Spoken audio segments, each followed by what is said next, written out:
অবশেষে আন্তর্জাতিক আদালত শেখ হাসিনার ফাঁসির রায় বাতিল করে ডক্টর ইউনূসকে আলটিমেটাম দিয়েছে। ছাত্র জনতার অভ্যুত্থানের মুখে ভারতে ঠাঁই নেয়া বাংলাদেশের সাবেক প্রধানমন্ত্রী শেখ হাসিনাকে দেশে ফেরত পাঠানোর ইঙ্গিত দিয়েছেন প্রধানমন্ত্রী নরেন্দ্র মোদী। এদিকে আজ শেখ হাসিনার ফাঁসির রায় বাতিল ঘোষণা করে আন্তর্জাতিক আদালত। ডক্টর ইউনূসের উপর সরাসরি অ্যাকশন নেয় তারা। শেখ হাসিনাকে আজকে বাংলাদেশে পাঠাচ্ছে। এই নিয়ে এই মুহূর্তে দেশের তুলপাড় পরিস্থিতি হয়েছে।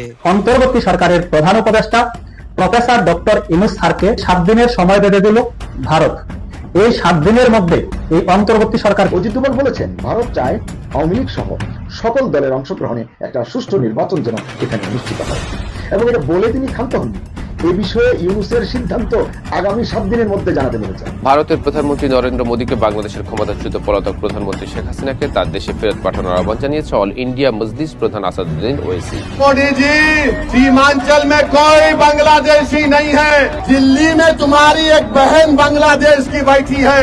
কিন্তু বর্তমান এটা হচ্ছে কারণ কি জানেন, সুদী ডক্টর ইউনূস যেই রাষ্ট্রে সুদের ব্যবস্থা হবে এবং সরকার প্রধান যদি সুদখোরের একজন বড় মাথাকাট হয়, তাহলে সেই দেশে আল্লাহর রহমত হবে না, কখনোই হবে না। ডক্টর ইউনূস জানেন, তার রাজনৈতিক মিত্ররা জানে, তার যেসব রাজনৈতিক মিত্রদের শক্তিতে তিনি ভাবছেন এই মাসনাদ তিনি দীর্ঘ সময় ধরে রাখতে পারবেন, তিনি জানেন আওয়ামী লীগ সুসংগঠিত হয়ে সর্বশক্তি নিয়ে যেদিন পথে নামবে সেদিন যমুনা কেঁপে উঠবে, সেদিন সত্যি যমুনায় আর নিরাপদে থাকা চলবে না। শেখ হাসিনা তার নেতাকর্মী সমর্থকদের সঙ্গে সাম্প্রতিক বক্তব্যে এই কথাটাই বলেছেন। শেখ হাসিনার ফাঁসির রায় হওয়ার পর এতদিন যাবৎ বিভিন্ন পরিকল্পনা করে আসছিল সে তার কর্মীদেরকে নিয়ে।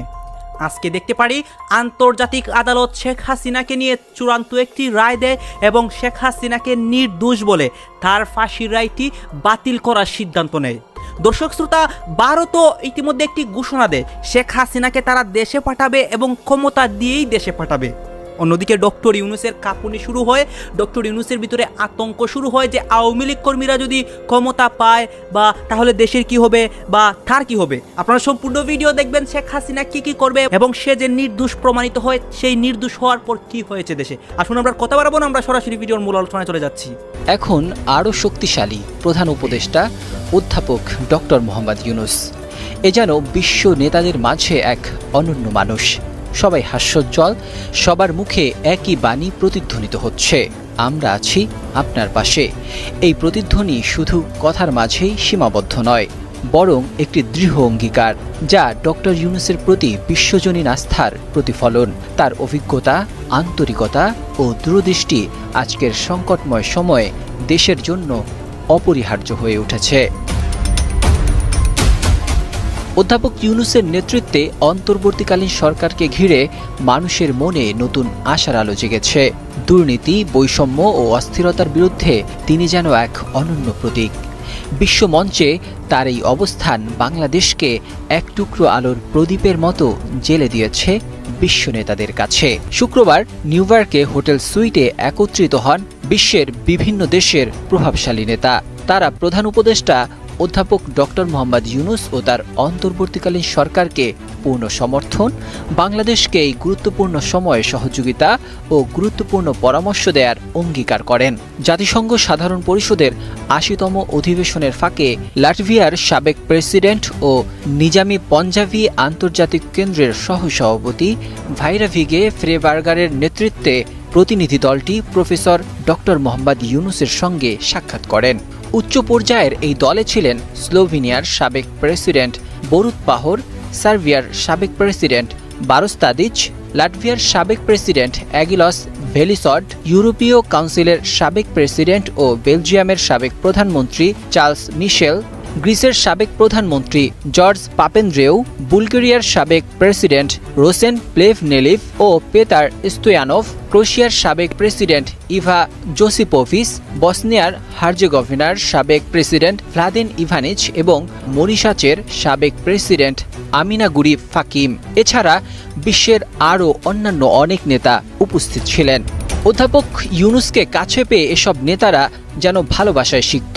অধ্যাপকের নেতৃত্ব ও আজীবন দারিদ্র্য দূরীকরণ এবং সামাজিক ন্যায় বিচার প্রতিষ্ঠায় তার অবদানের প্রশংসা করে তারা বলেন, আমরা আপনাকে এবং বাংলাদেশের জনগণকে সমর্থন জানাতে এসেছি, আমরা আপনার পাশে আছি। তারা উল্লেখ করেন, প্রফেসর ইউনুসের নেতৃত্বে বাংলাদেশ সাম্প্রতিক সময়ে উল্লেখযোগ্য অগ্রগতি অর্জন করেছে। তারা আরও বলেন, দীর্ঘ 16 বছরের দুর্নীতি, শোষণ ও কুশাসনের কারণে দেশটি এখন বড় ধরনের চ্যালেঞ্জের মুখোমুখি রয়েছে। এছাড়া এনজিআইসির ভাইস প্রেসিডেন্ট ইসমাইল সেরাগেলদিন বলেন, আপনার প্রয়োজন হলে আমরা আছি। এ সময় প্রফেসর ইউনুস বলেন, সীমিত সম্পদের কারণে জনগণের প্রত্যাশা পূরণ করাই এখন সবচেয়ে বড় চ্যালেঞ্জ। মানুষ তাৎক্ষণিক পরিবর্তন দেখতে চায়, কিন্তু আমাদের অবশ্যই তরুণদের স্বপ্ন পূরণ করতে হবে। তারা একটি নতুন বাংলাদেশ খুঁজছে। মুহূর্তটা যেন কেবল রাজনৈতিক নয়, বরং এক আত্মিক সম্পর্কের। নিউ ইয়র্কের সেই সুইটে জন্ম নিল নতুন এক আন্তর্জাতিক জোট, বাংলাদেশের পাশে দাঁড়ানোর এক শক্তিশালী ব্লক। আর এদের মধ্যে প্রফেসর ডক্টর মোহাম্মদ ইউনুস শুধু একজন উপদেষ্টা নন, বরং হয়ে উঠলেন বাংলাদেশের পুনর্গঠনের আন্তর্জাতিক মিশনের প্রধান চরিত্র। নিউ ইয়র্কে একসঙ্গে চারটি অভিযোগ করে ভারতের বিরুদ্ধে তীব্র সমালোচনা করেছেন বাংলাদেশের প্রধান উপদেষ্টা ডক্টর মোহাম্মদ ইউনুস।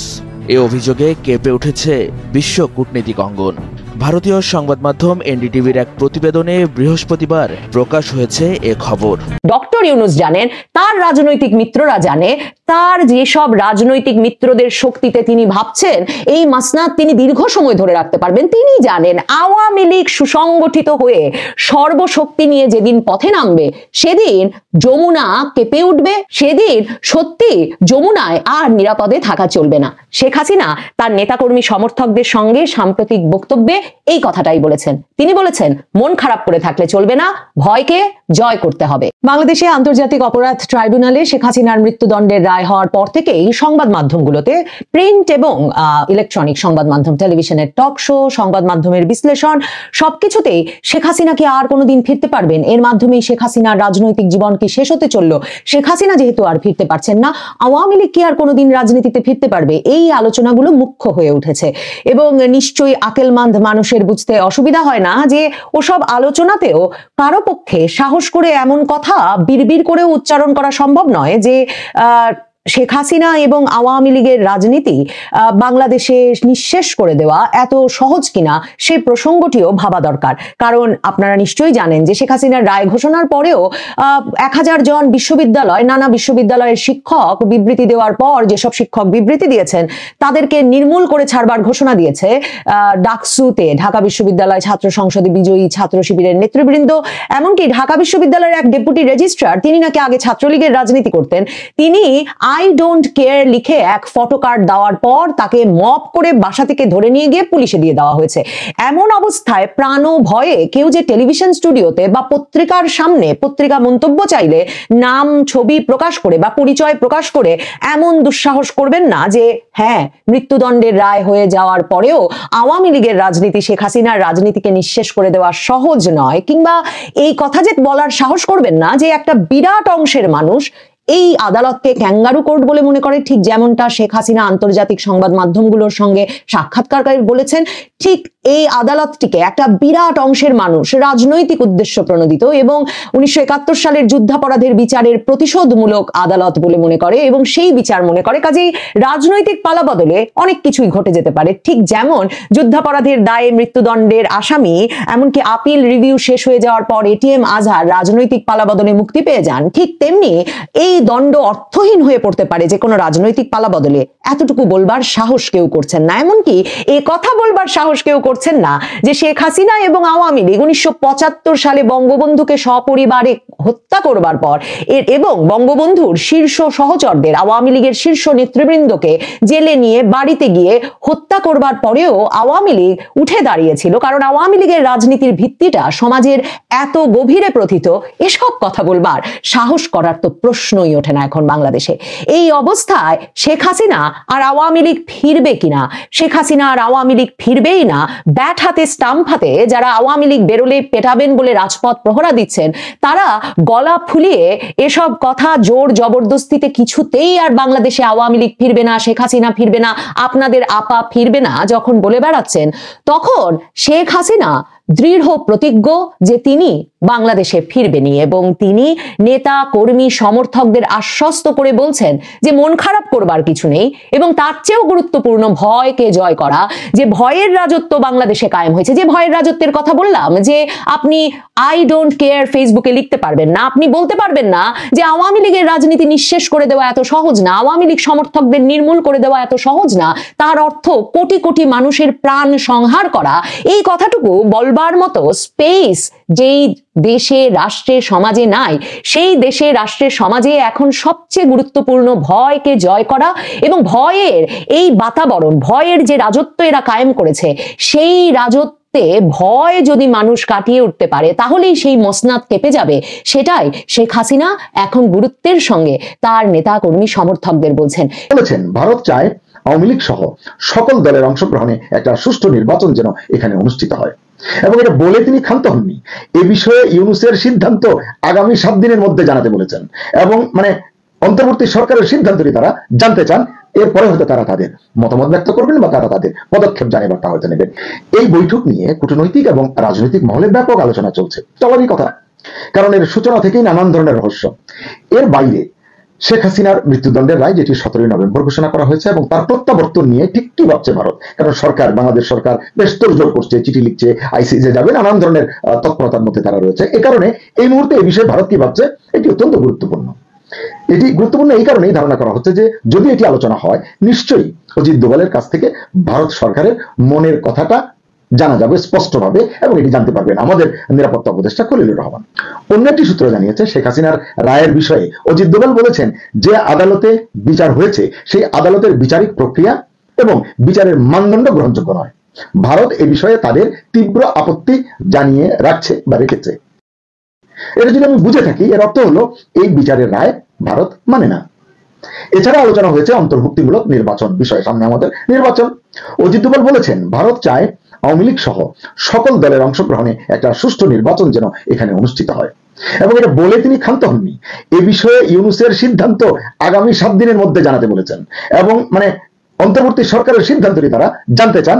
এরপরে হয়তো তারা তাদের মতামত ব্যক্ত করবেন বা তারা তাদের পদক্ষেপ জানাবারটা হয়তো নেবেন, এটি আমি বুঝতে পারছি। ভারতের একটি পত্রিকা লিখেছে, বৈঠকে আঞ্চলিক নিরাপত্তা সংক্রান্ত বেশ কিছু বিষয় নিয়ে আলোচনা হয়েছে।